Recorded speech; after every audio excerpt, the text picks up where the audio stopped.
He's here. Alright, here we go. Yeah, I'm coming.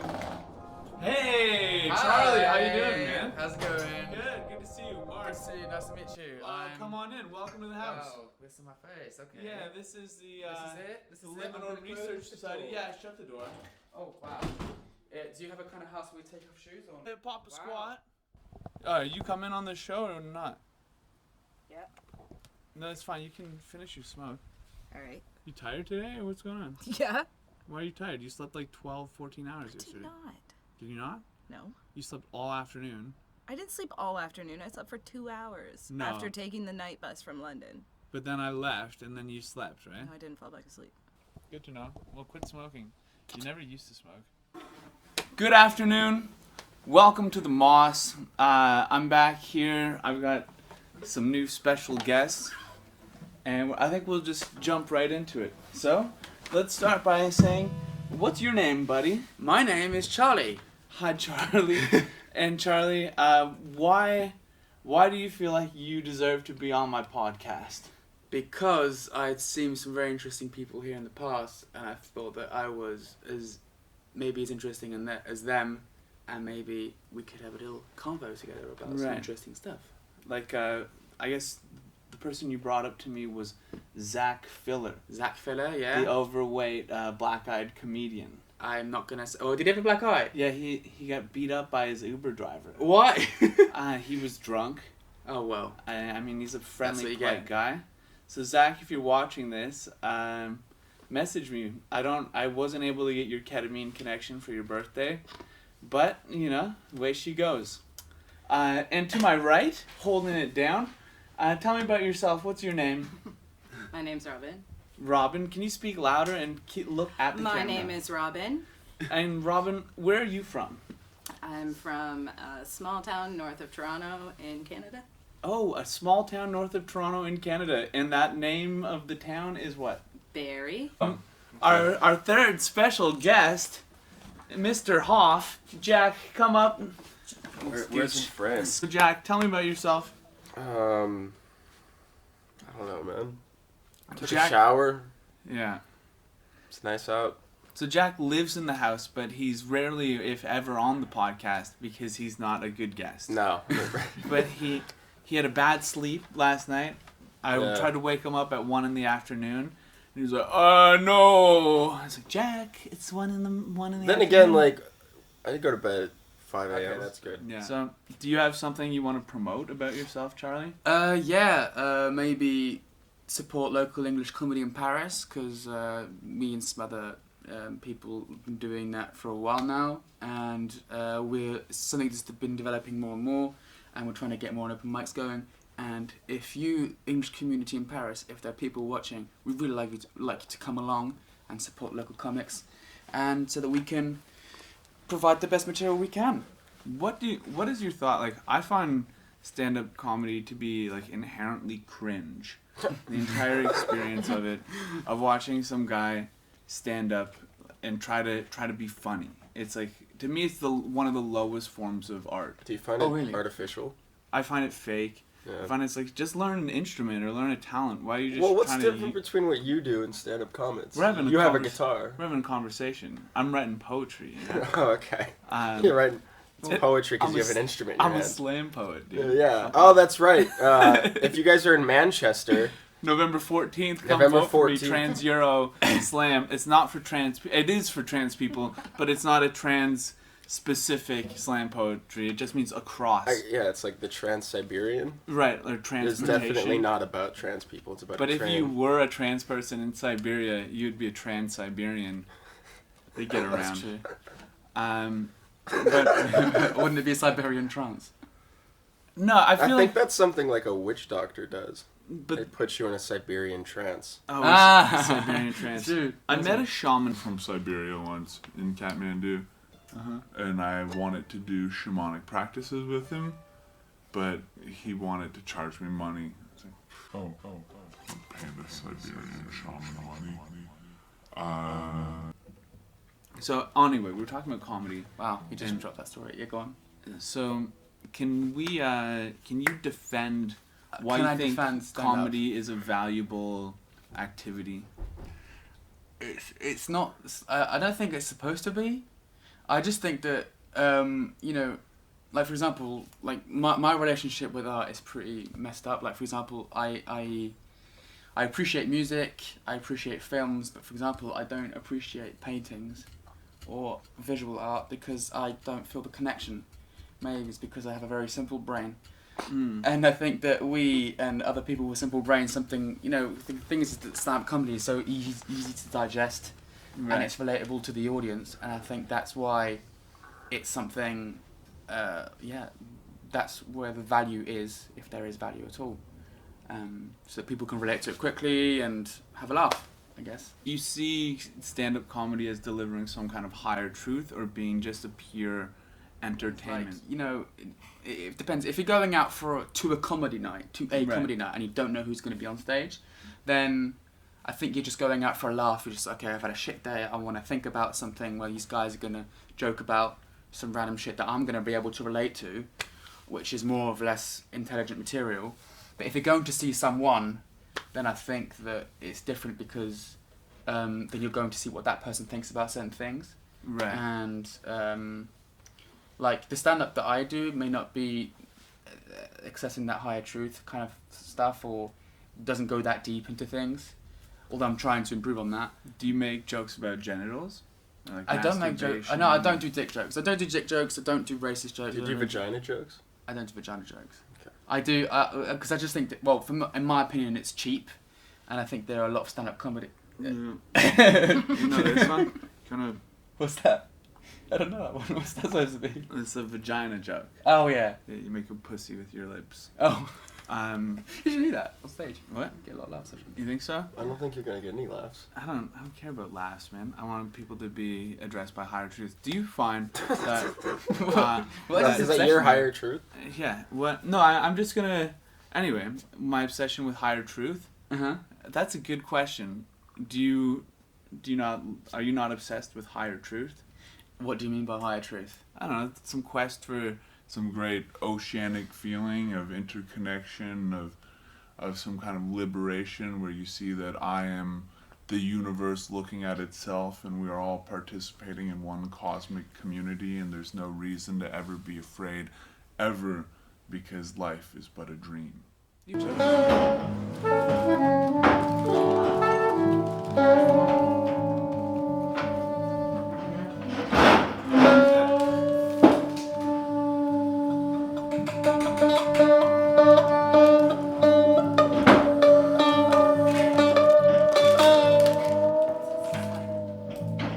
Trying to get there through comedy? Yeah, comedy's not going to be the comedy. way. Yeah. And do you think that switch mediums? art, the purpose of art is to access that? Is that what you I don't know what I think the purpose of art is just to make art. Uh-huh. I don't even know what the purpose of life is. But back to comedy. What is funny is, can anything be funny? Can everything be funny? I think that people have their own subjective responses to that, but a great man, Carter Morgan, who told me this, and I adopted this principle, was you can laugh about anything as long as the butt of the joke is not the victim, or someone who is in a weaker position. It can be done in a better way. Yeah, like for example, an example I have is this. I have this joke I've been working on quite a bit that I did at the Comedy Lab on Wednesday. It's about this guy who commits suicide. Well, he doesn't commit suicide. He attempts to commit suicide on the metro, and so this is a true story. I actually saw him get on the rails, and the metro came and stuff. And the joke is that when he came off the rails, like we were like, we got him on the platform together, and we all like panicked. And as we got back onto the carriageway, into the carriage, everyone was so relieved. And the reason why we were relieved is because we weren't going to be late. And the joke there is that we're not joking about the guy committing suicide, we're joking about us being pricks. Yeah. I think that's the essence of it. In the London tubes, I saw there's behind the trains, there's these ads on the wall, and there's one that said suicide is not the route. And I just thought it was ridiculous that they thought it was okay to make a suicide joke in a suicide prevention ad. Is that It's a suicide pun. It's Yeah. I guess it's a pun. It's Who's like gonna be right on the edge of the rails thinking like, this is it. I lost my job. My wife's left me. And they look up and it's, oh, fuck, you know what? You're right. It's not the route. And then they don't. That would throw me over the edge. Yeah. That's just bad marketing. There's a case of a guy in Toronto who tried to commit suicide. He jumped in front of the train, and he missed, and the train just chopped his legs off. Okay. Now, I find that funny, and I guess I'm laughing at the victim here. And but that's my just a situation. That's not a joke. But why is it funny, though? Why is it funny? Because it's ironic. Is it ironic? Yeah. He just made his situation far worse, and after getting his legs chopped off, he now has to sit there like. I suppose I found the situation funny, but do you find that funny? The idea, like, you go to kill yourself, but instead of killing yourself, you just make your life worse. It depends on how you present that. Right? He presented it quite well there. But I'm punching down because I'm making fun of a real person who currently has no legs. But it's... Anyway. The thing is that now he's got more reasons to kill himself. Right. Now he has to wheel up to the platform. Yes. See, now that's where it goes too far. You're from Barrie, Ontario, and there's a big problem with fentanyl and opiates. Barrie is also one of the few places in Canada, fun fact, that had a chapter of the Ku Klux Klan. Really? In the early 20th century. Surprise. And I would wager all the people who were in the Klan in Barrie, their children and grandchildren and great-grandchildren are all still in Barrie. Is it that kind of place? I don't think... Listen, if you were in the Ku Klux Klan in Barrie in 1920, chances are you're not anywhere else. When I was in high school, which was in the 90s, there was still people like giving out forms to like join the Ku Klux Klan. No. Oh yeah. No way. Fuck yeah. They tried to reinvent their image, to be fair. We just I'm not really saying like white everybody people. there. No. I'm not saying everybody there is racist because We're there a are a lot of political people that organization. aren't, Right. That was their thing. It's like, we're here to talk about the real issues, like Right. immigration. It's like, I think you just want to burn some crosses and some... yeah, they're just joiners. Yeah. They just want to be part Right. of a community. Here's a hot take. Can we fault neo-Nazis and white supremacists in small rural towns for wanting to just, like, feel involved in something? Right. I think it's the Yeah. same reason, girls in rural towns get involved in roller derby. Oh, It's like everyone's doing it. They don't realize that it's stupid. That it's harmful to the rest of society. Well, roller derby is less harmful than... It's harmful to themselves. Yeah. Yeah. Neo-Nazis, they're harmful to external people. Right. I'm sure that neo-Nazis are also pretty self-destructive, but I don't know if they're as self-destructive as roller derby girls. Right. Oh, yeah. I feel like they don't really see the long-term optics on that one. Do you have that in the UK? So there was this thing where girls in the early 2000s or late 90s, they might have been like scene kids or like emo girls. Then as they became more full-figured, they started following that like Betty Page type of pin-up thing. They were like, I'm into burlesque and rockabilly. And then after they got too haggard to do either of those, they're like, now I'm a roller derby bitch. You know, It was a big I have thing heard in of our it. town. this was the Barrie trajectory for Is the it? like the Big time. rural hipster. What's the male counterpart to that? Rockabilly dude? Yeah, what's his final evolution? Probably like being in a screamo band. Yeah, that's Or it. an electrician. Both at the same time. Plumber? Yeah. Honestly, like, we laugh at plumbers and electricians, but they're the only people in those towns that are clearing six figures. Yeah. Like, Fuck, did we choose the wrong lifestyle? yeah. This song's called Dirtbag Whipping Out My Dick on Skype. Okay, perfect. It could be a bad right? It's about Enya. Do you remember Enya? Yeah. Who's Enya? Tala. Enya was a girl that we lived with in Nepal. Uh-huh. She's Norwegian from the east side of Oslo. Yeah. East side. And she's a little bit eccentric. Yeah.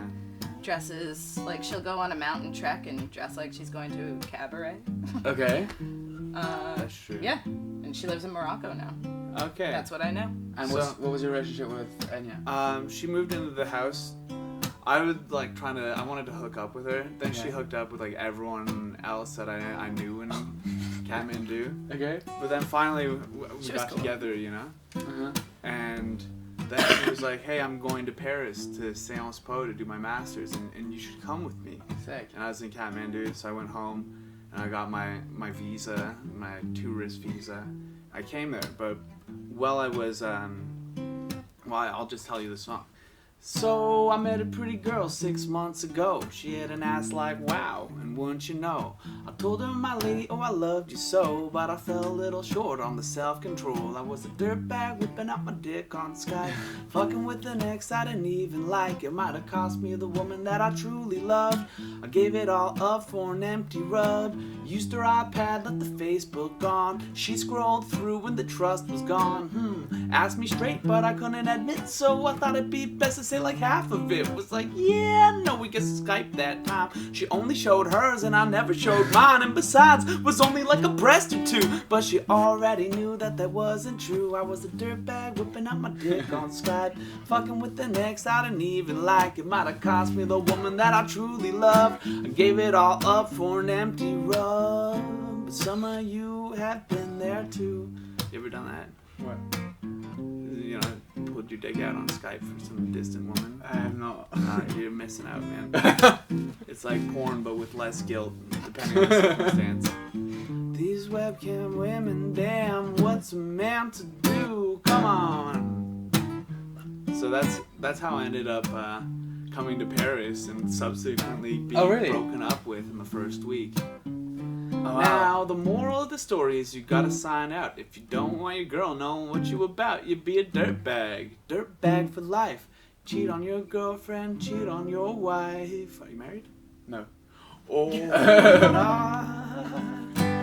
Stevens with a V, not Okay. PH, comedy, and that's my stuff is. it's a .com or it's a Facebook? It's a Facebook page. Nice. I don't have a .com. That's to put all my events and stuff. If you want to come out and see what I do.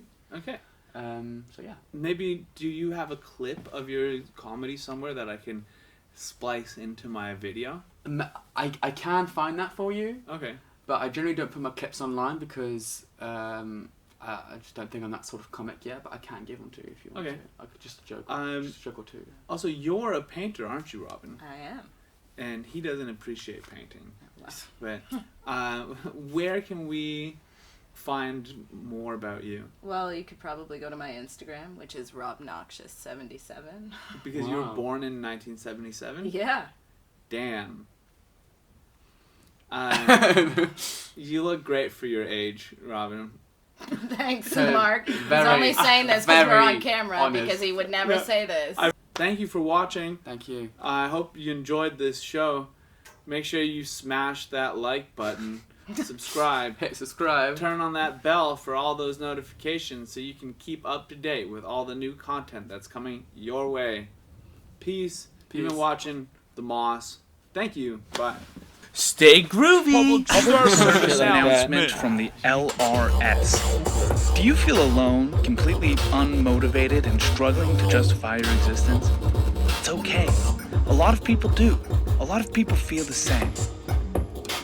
These screams, while not the root of our loneliness, are steroids for isolation. We're right here with you too. Struggling with our phone addiction, scrolling and swiping, as if the solution for our loneliness was there somewhere further down the timeline, buried in an app. The solution is simple. Put your phone down now. Go out for a walk and find something beautiful. Oh, Don't like or share this. You'll only be I like making this. things worse. LRS. Yeah! Liminal research.